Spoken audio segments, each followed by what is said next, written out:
Nagtataka rin ba kayo kung bakit sinasabi ng iba na ang buwan ay isang malaking keso? Ano ang dahilan kung bakit nila ito nasabi? Mga mangyayari kung ang buwan ay isang malaking keso. Yan ang ating aalamin.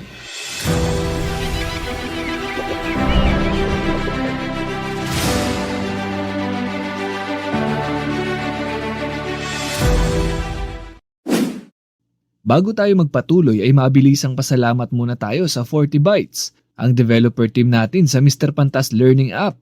Kung hindi ka pa nakapag-download ay punta na sa Google Play Store. Kung mahilig ka sa mga fun quizzes ay para sa iyo ito. Marami itong daily at weekly quiz na may katumbas na kaunting real cash na pwede mong i-withdraw sa GCash o sa Maya. Natuto ka na, kumita ka pa, at higit sa lahat, nakatulong ka pa sa dalawang charity na sinusuportahan natin. Limited users lang ang pwede sa app na ito, kaya download na habang available pa. Mabalik tayo. Noong 1902 ay nagkaroon ng survey sa mga bata noon kung saan ba gawa ang buwan. Nakakagulat ang sagot ng mga ito dahil marami sa kanila ang naniniwala na ang buwan daw ay isang malaking keso. Nang tanungin ang mga magulang at mga guro ng mga batang ito ay itinanggi nilang tinuro nila sa mga bata na gawa sa keso ang ating buwan. At hindi pa nagtatapos dito, may mas malala pa dahil ang iba ay naniniwalang gawa sa green cheese ang ating buwan. Hindi ko ma-imagine kung ipinanganak tayo ng mga panahong iyon. Marahil malulungkot tayo kapag nalaman natin ang katotohanan na hindi gawa sa keso ang ating buwan.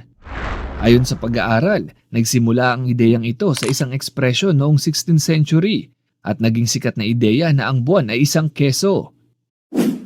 Ito si François Rabelais, isang kilalang French writer na itala sa isa sa kanyang mga libro ang katagang The Moon is Made of Green Cheese.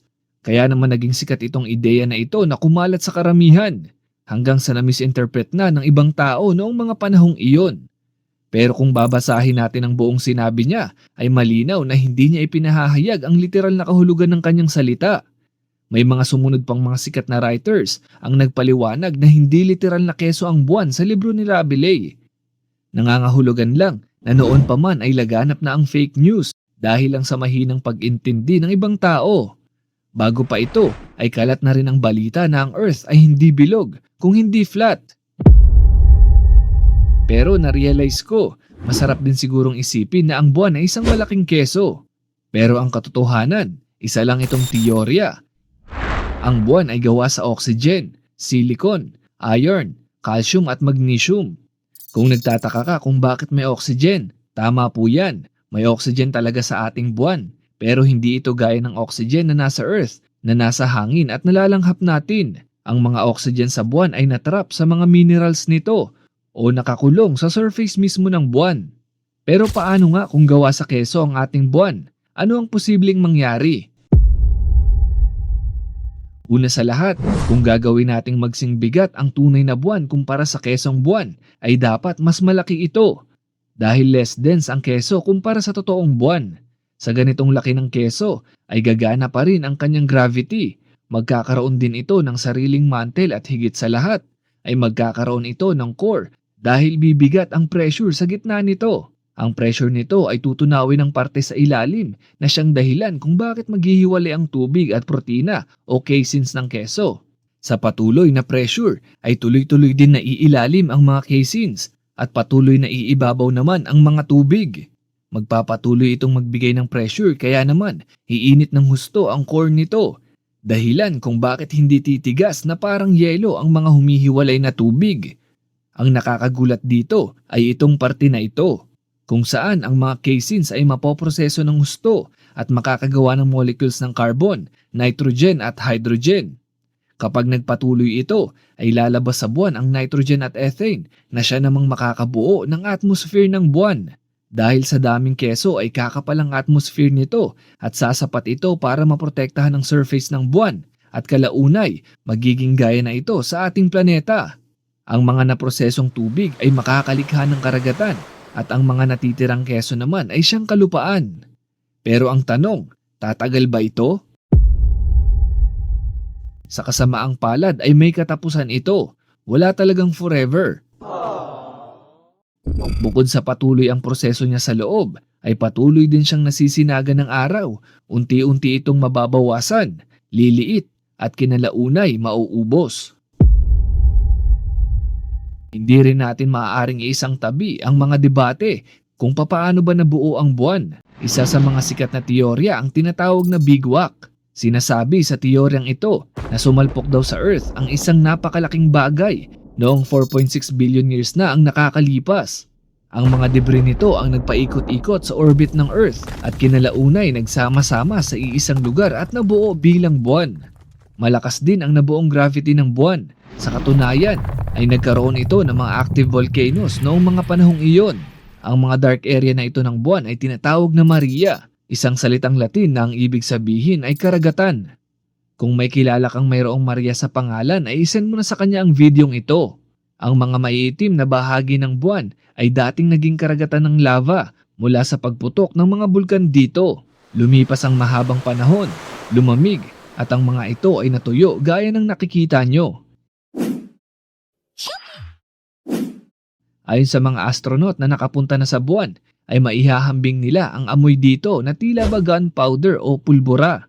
Nakapag-uwi sila ng mga sampol ng moon dust at pinag-aralan ito. Nakakagulat ang naging resulta. Malalaman natin yan pagkatapos ng ating shoutout. Salamat kay Imac1999. Tunay na suporta sa ating merch. Saktong-sakto sa kanya ang Mr. Pantas hoodie natin. Lalo ngayon, malamig na at maulan pa. May limited 20% discount tayo ngayon. Gamitin lang ang code na Mr. Pantas. Walang space at walang tuldok. Visit nyo na ang Shopee natin at magkaroon ng chance ma-feature sa ating mga videos. Mabalik tayo. Nang matapos pag-aralan ng mga siyentipiko ang moon dust na dala ng mga astronaut, ay napatunayan nilang hindi ito amoy pulbura. Para lang itong normal na buhangin na binibenta sa hardware. Pero saan nga ba nanggaling ang naaamoy nilang pulbura? Napag-alaman na amoy pulbura sa buwan dahil wala itong atmosphere na nagpoprotekta dito. Ibig sabihin, ang buong enerhiya ng araw ay halos lutuin ng surface ng buwan. Nagre-react ito kaya nangangamoy pulbura. Ang ating buwan din ang pinaniniwalaang sanhi kung bakit nagkakaroon ng kabaliwan ng mga tao. Pinaniniwalaan noon na kapag bilog ang buwan ay maraming tao ang nakakagawa ng hindi maganda. Kaya naman nabuo ang salitang lunatic na mula sa salitang luna na ang ibig sabihin ay buwan. Nagkaroon ng maraming pag-aaral tungkol sa pagiging lunatic ng mga tao kapag bilog ang buwan. Pero lumabas na wala itong koneksyon sa pag-iisip ng mga tao. Sa mga susunod na siglo ay hindi na natin masisilayan ang buwan ng sobrang laki dahil napatunayan sa mga pag-aaral na lumalayo ang buwan sa Earth ng halos 1.5 inches kada taon. Inaasahang sa susunod na 10 taon ay lalayo ito ng 15 inches. Nangangahulugan lang na hindi laging nandyan ang buwan para sa atin. Sa madaling sabi, may katapusan ng mundo. Pero ang pinaka-importante ay na-enjoy mo ang oras mo sa pamilya mo. Magpasalamat sa Poong May Kapal dahil nabigyan tayo ng tsansang mabuhay. Yun lamang po para sa videong ito. Muli, ako si Mr. Pantas at sa channel na ito, libre ang matuto.